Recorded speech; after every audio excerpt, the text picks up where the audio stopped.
Guys, good morning guys. Pinakawalan ko yung mga alaga nating manok guys. Okay, kinakain nila yung damo. Kasi pag nag-ulan talaga, yan, maglalabasan yung mga damo eh. Fresh na fresh yan, tingnan mo, gustong gusto niya oh. O yan sila oh. Oh, kinakain nila yung damo.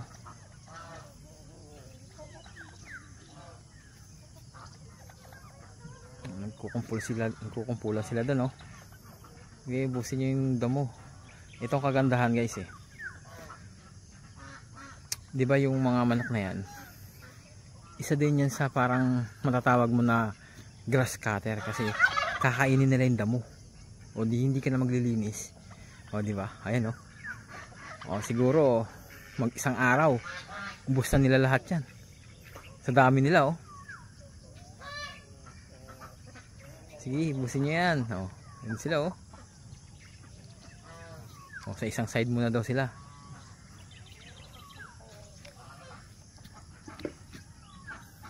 Ayun na. Nagkukumpulan na. O, gusto nila yan guys. Ayun oh. Gusto nila yan. Yung mga damo na yan.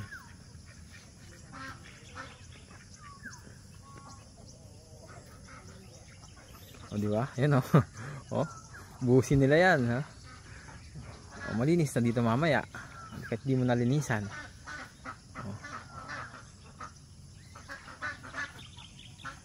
Yung mga alaga natin manok oh. Nakakatawa oh.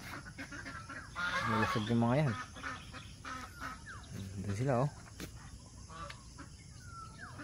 Kaso problema nito guys, pag may tanim ka tanim mo, kakainin nila pag hindi mo napansin.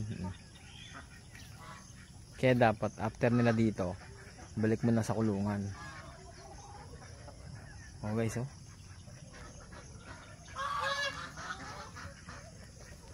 Oh, huwag nyo kakainin yung tanim kong mangga dyan ha. Oh, baka kainin nila yung tanim natin na mangga oh. Malaki na oh. Indian mango yan guys oh. Paglaki nyan, yan tayong Indian. Nag-aaway pa sila doon.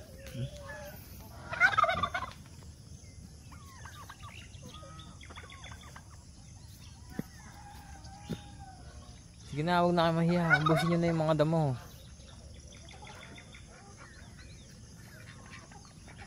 Ayan sila. Sige.